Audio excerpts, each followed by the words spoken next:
At sa panahon na kung saan karamihan sa tao ngayon ay talaga nga namang magaling sa umpisa.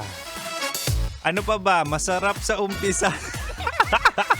Mabait sa umpisa, malambing sa umpisa. In short, talaga nga naman kapag first date mo o di kaya first kita nyo ay talaga nga namang best foot forward.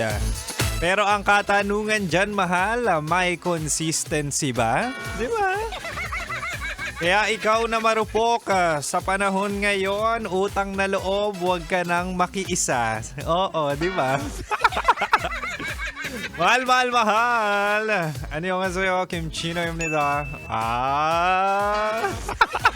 Mahal, mahal, mahal. Ako to ang Spicy Opo mo sa radyo na kapag natikman mo, hahanap-hanapin mo. Ako to si DJ Kimchino. Makakasama mo ako 6 to 9 tayo. 6 to 9 p.m. Ako ang iyong makakasama. Oo. Na kahit ikaw ay nasa kalsada man, nasa trabaho pa man, o di kaya nandyan ka sa store mo at ikaw ang bantay. Ako ang nagsasabi na talaga nga namang dito ka lang sa akin kasi single din naman ako. Huy! Diba? Anyway, mahalagang 9 p.m. ako ang iyong makakasama. At syempre, pag-uusapan natin ang mga relasyon nyong talaga nga namang hindi naman totoo at hindi naman nakakakilig o di kaya sa una lang sweet. Huy!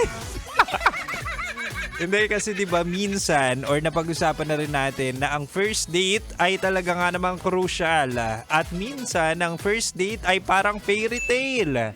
Usually sa first date nandyan yung kilig, nandyan yung saya, nandyan yung excitement, pero darating sa punto na talaga nga namang mapapa-question ka at masasabi mo sa sarili mo na this is too good to be true. Diba? Nung first date, akala mo siya na yung forever. Kaya naman nagkaroon ng pagkakataon para bigyan ng second chance o tingnan natin kung swak kayo sa second date. Kaya naman tonight sa ating Chinitox, usapang pag-ibig mula sa chinito ng buhay mo. Ibibigay ko ang 3 red flags kapag second date. Ito na yung second date na kung saan magkakaalaman na.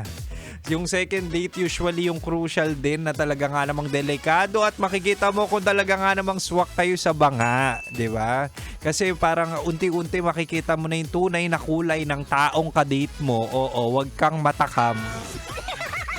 Kaya naman una, mahal, red flag sa second date ang alin? Inconsistent energy. O, 'di ba? May first date kayo so definitely meron ka ng point of comparison. 'Di ba? Kapag sinabing inconsistent energy, nung unang date nyo sweet, pero ngayon parang casual na lang. Nung unang date nyo ang thoughtful, pwedeng gentleman, pwedeng sobrang sweet na babae, may mga ganun, 'di ba? Pero nung second date, parang naging so-so na lang. 'Di ba? Ayan yung sinasabi natin na, Diyos ko, pangalawang date pa lang natin, hindi ka na consistent. Tapos pwede ring i-alibay niya on your second date na talaga nga naman, pasensya ka na, busy ako pasensya ka na, meron akong ginagawa. At pasensya ka na, marami akong iniisip. Well, una sa lahat, kung busy ka pala, kung bombarded pala yung bombarded, kung marami ka palang iniisip, di ba? Might as well, wag ka nang sumipot sa second date.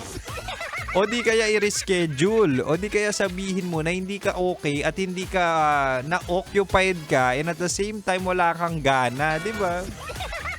Second date pa nga lang may ganyan ng attitude. Second date pa lang meron ng ganyang inconsistency. Kuya, naku, sinasabi ko, what more kapag naging asawa o jowa mo yan?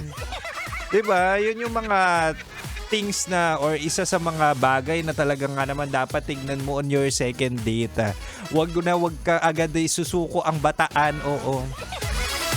Anyway, mahalagang 9 p.m. pa si Kimchino at isa pa lang yan sa bala ko, oo, para malaman natin kung tunay ang intensyon at makita mo na ang tunay na kulay sa second date. Meron pa akong dalawa but for now, mahal, balik muna tayo sa Rakrakan Music. At dito ka lang sa 90.7 Love Radio. Kailangan pa bang i-memorize yan? Basic. Metro's #1